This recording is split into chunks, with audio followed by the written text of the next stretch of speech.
What is up, everyone? JD here. I hope you're all doing well today. Today, I'm really excited to bring you my full review of the damn Design Invictus.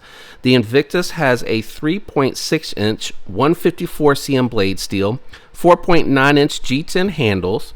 Overall length on the Invictus is 8 inches and claimed weight is 5 ounces. So let's go ahead and grab this scale and bring that on out here to see if we can verify that weight. Let's see here, get that in there where the lighting is. And while that's ringing up, I'll bring the box over here. So 5.2, they claim 5 ounces. That could be a difference in the steel, could be slightly different in the grinds. The G10 is the lighter variant. Oh, it didn't cut off, sorry. There we go. The nice thing about this knife is that it does come in a couple of options. The very base model version is 14C 28N and G10, and I think you can have that for around 60 bucks. This one here is slightly more by $20, but you're getting 154 cm, which I like a little bit better than 14C 28N. But 14C 28N is a fantastic steel. And if you want, they even now offer premium versions of this knife where you can get the inset liner lock with titanium scales. And I think instead of 14C 28N or 154 cm, it replaces one of them. I think instead of 154 cm, you can get it in S35VN, but I think they still have a very cheap version for around $100 to $110 with the titanium and the 14C 28N, which I think is a fantastic price point. And I really like the way that they have that option, the ranging starting at 60 going all the way up to like 140. So as you can see here, this is the Invictus 154 cm jade. Stone wash is what the SW stands for. Comes in a package. It does have the foam padding at the bottom to protect the knife, moisture wicking pack, and it has the damn designed microfiber cloth. So that's everything that comes with the box. What I'll be doing next is I am actually going to be doing some size comparison knives just to help you with the size of this knife, and then I'll do the thickness profile, and then I'll finally get into my thoughts and impressions to tell you what I think about this knife. As you already heard, I think it's a really good deal because of the price points being pretty much budget even with the titanium variants. So first up is going to be the Spyderco Yojimbo 2, which is going to be a little bit smaller than this knife. So hopefully this reference is really going to help you. Now, the next knife that I normally use in here is my Spyderco Shaman, and the reason that I'm pausing for that is because it really does kind of remind me somewhat of the Shaman as far as the styling. So it has that contouring going on in the handles.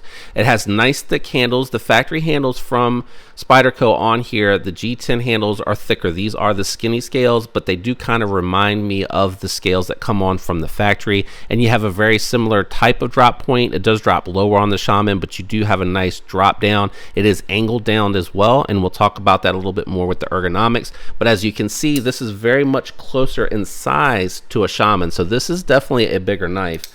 I definitely think it's really nice, and I like that a lot. Next, we'll bring the crossbar locks out really quickly to give you a size reference. Here it is against the bug out, and then the full-sized SIG K320 made by Hogue. You can see these two are very, very close in size, presence, so you're getting a really good idea of what type of knife this is and the size that it is. So let me get these crossbar locks out of here as well, and then we'll bring in the budget knives. This is my only sub 3-inch reference here. It's going to be the Kubi KU321. As you can see, it dwarfs the Kubi, and then the budget Buck 110 Plus USA made knife for under $30. I love that price point on that. If you need a work knife or something to throw in your toolbox, I think I say it every video, it's a fantastic option for a user that you don't have to worry about. Surprisingly, the Buck is still longer, but as you can see, this definitely has more presence than either one of these knives. Now let me go ahead and get the Buck out of here, and what I'll do is a thickness profile comparison for you so that you can see just how thin or thick this knife is. As you can see, it's actually thinner than the smaller Kubi KU321 with the contoured scales. And this does have a little bit of chamfering on the edges. It is flat on the top, but that chamfering does help with the ergos, and I'll get a little into that a little bit more here shortly. Here it is against the Benchmade bug out. As you can see, the bug out is a thin knife, and it is just barely thinner. I know the jade makes it hard to see, but it is just barely thinner Invictus. Last but not least, I'll bring out the Yojimbo 2, which has the same thickness as the PM I'm sorry, the Para 3. As you can see, they are about the same thickness when you get past the chamfering. So when you look out to this point here, you can see they're about the same thickness, which is really impressive considering how much girth this has. Now let's talk about the knife. Again, the handles do have chamfering around the edges. They do have a brown or a JG10. G10 has a little bit of texturing here, which is really, really nice because that does help with the grip, and it does really lend to confidence with the grip there because you have that texturing there that, oh, I might need to bring it to the mic. Hopefully you heard that. If not, take my word for it, the texturing is there. The chamfering is nice as well, and they did some milling in the lines here, which is nice because when you're actually holding it in hand, you can feel it in the palm, giving you a little bit of traction, and then you can feel it with your fingers when they wrap around to grab the other side.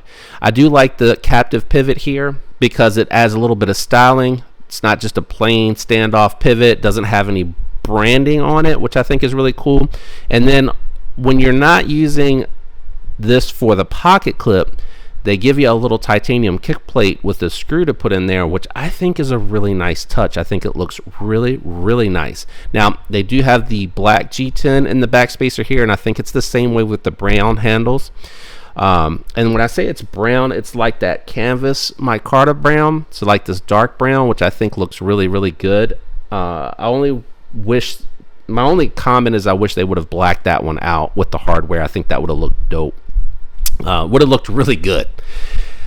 All right, let me flip this thing open and finish talking about the handles a little bit. So you do have some milling in here to help with the weight reduction. Big old milling into the steel liners, as you can see there. Small milling on the liner lock side. I forgot to mention the G10 backspacer has a little spot for a lanyard as well, which is really nice if you're into the lanyard.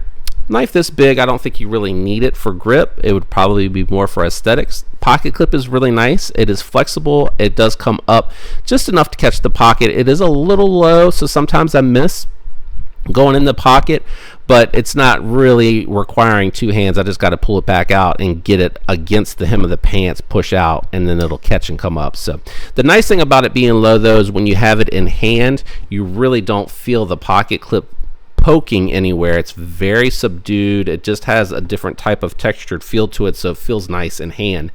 The flipper tab adds to the finger guard here, gives you a nice spot to put your hand. Really nice jimping back here on the spine. It lands right on the back half of my thumb. My thumb is a little bit longer, my hand's a little bit bigger, so I do come out kind of far. I wish they could have carried the jimping down just a little bit more.